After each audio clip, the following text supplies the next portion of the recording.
Hello all, today I'm talking about a new horror mystery film called Weapons, which released in Australian cinemas yesterday, and I'm super excited to talk about this one. This one is directed by Zach Cregger, who did 2022's Barbarian, and that one ended up on a lot of horror fans' favourite films of that year. It definitely was one of my favourites from that year, and us horror fans have just been eagerly waiting for Zach Cregger's new film to come out, which of course is Weapons, and this was originally meant to come out in January of 2026, but the release date got moved forward to August, and I cannot say I'm disappointed about that because I'm very excited to check this one out.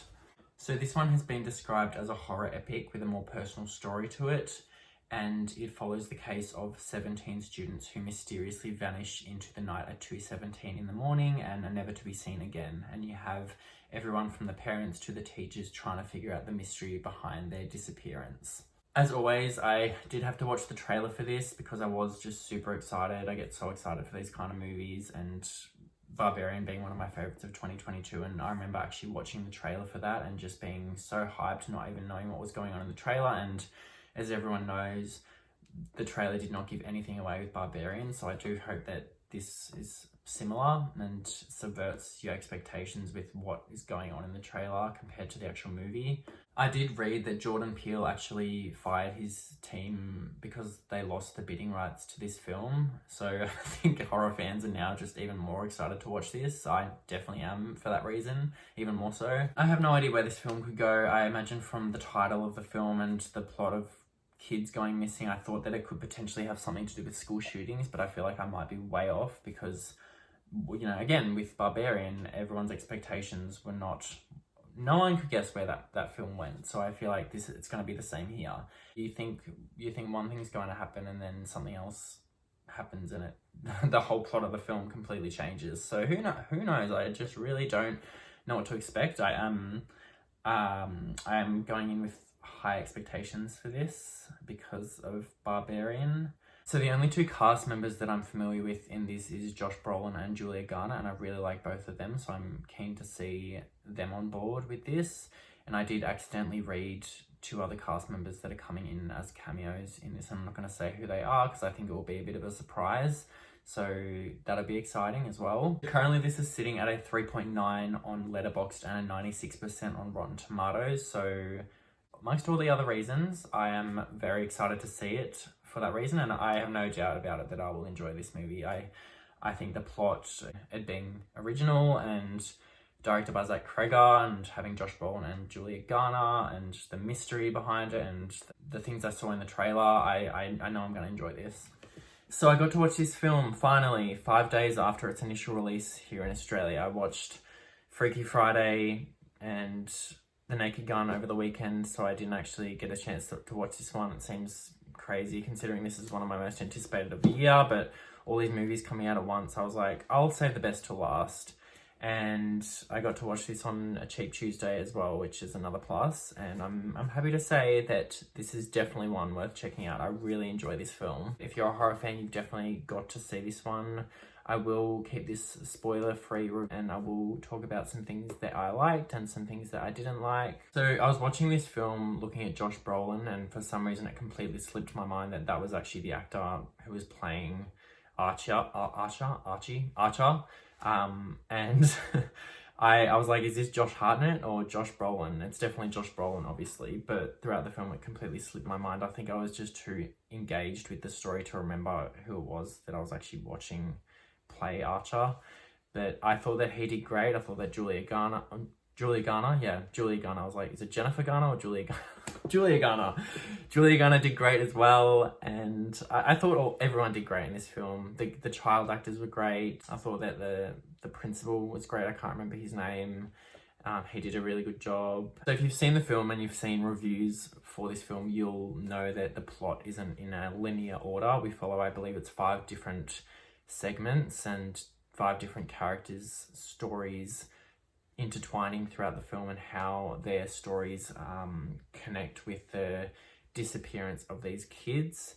And I think that that's similar to Barbarian in the sense that it's not, you know, a straightforward plot line. You've got different things happening throughout, different stories happening, and there are some tonal changes as well throughout. There were some really creepy moments in this film. There was one involving a car and a pair of scissors, which I thought built tension really well. And there was also another scene involving some cutlery, which I was like, this is very wince-inducing to me. Things involving like realistic injuries, I struggle to watch, and I did watch the whole thing. But yeah, I think that the jump scares in this were good. I thought the gore wasn't overdone. I thought there was a bit of gore in there as well, if you like that. There were some other jump scares throughout, but the film didn't rely on them to build tension or even freak the audience out. I think the build up to the ending was good, and this is the kind of film that I probably will rewatch at some point, but it won't hit the same on a rewatch because you are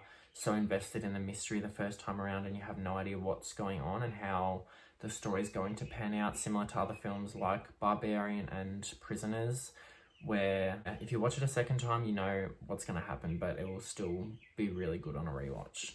Speaking of Prisoners, this did give me that vibe throughout, with how the kids go missing and how you've got a bunch of people trying to solve the mystery of it and how you feel like you're there with them trying to figure it out and you have no idea where it could go. I did see a brief one-word spoiler of Weapons on social media that I couldn't avoid, and that may have taken the mystery out of it a little bit for me, because there were parts in this that I was watching and I was like, oh yes, I see where this is going. I sort of get a feeling I know what's going to happen. Regardless, I still enjoyed it, don't get me wrong, but I wish people would just not. I wish I could stay off social media with all these new films coming out. It also, in a way, did remind me of Longlegs, and I'm not going to say why. If you've seen the film, you'll probably know why. My partner said the same thing. He was like, yeah, I get where you see how it could be similar to Longlegs. I do think the experience I had watching this was probably also a little bit tarnished from the two males behind me and my partner who were like, oh nah bruh, oh nah, she's not gonna do that, nah, she can't go in there, oh no dude. Like, people just have to be vocal when they watch films, especially horror films. It's a rarity to go to a movie and we don't hear people around us talking, chit-chatting, just being a fucking nuisance. It takes me out of it when people talk or whisper. Even in a horror movie, I get distracted very easily and it can definitely ruin my experience a little bit. Some small things I didn't really like that much was the big reveal, and I do think that the spoiler I got on social media unexpectedly had a role in that. When it came, I was like, is this it? Is this all there is to it? Similar to how with Longlegs, I saw Nicolas Cage's face and I was like, he literally just looks like Brittany and Tiffany Wilson from White Chicks. There was all this buzz saying about how scary he looked and how scary the film was, but I was like, I was let down from that, in all honesty.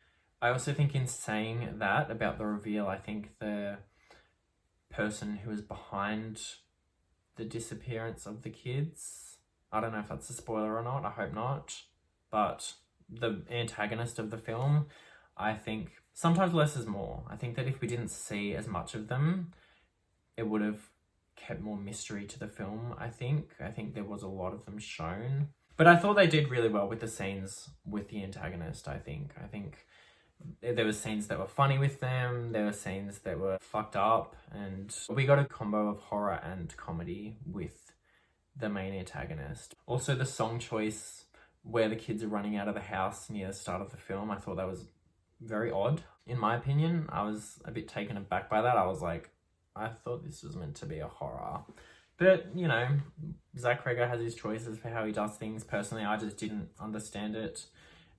Yeah, it's a small gripe I have with the film. Personally as well, I didn't really like how the word AIDS was just thrown around casually in the film. Not constantly, it was only used once, I believe, but one of the characters asks another character, do you have AIDS? So openly, and it almost feels like it's meant to be a comedy, and I didn't really get it. I thought you could have used a different phrase, like, are you taking heroin, or are you HIV positive even? I didn't really get why that was used in the film, and that's just my personal opinion. There will be people that will probably think differently, but when I heard that, I was like, we're not in the 80s anymore. Could you use a different word, perhaps? Overall, this is absolutely definitely worth checking out if you're a fan of horror films, even if you're not a fan of horror films.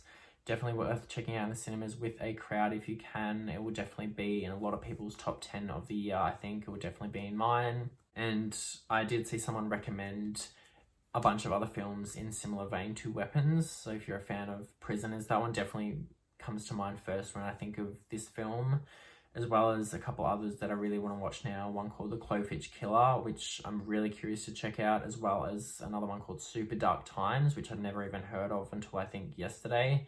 So I'm really keen to watch both of those.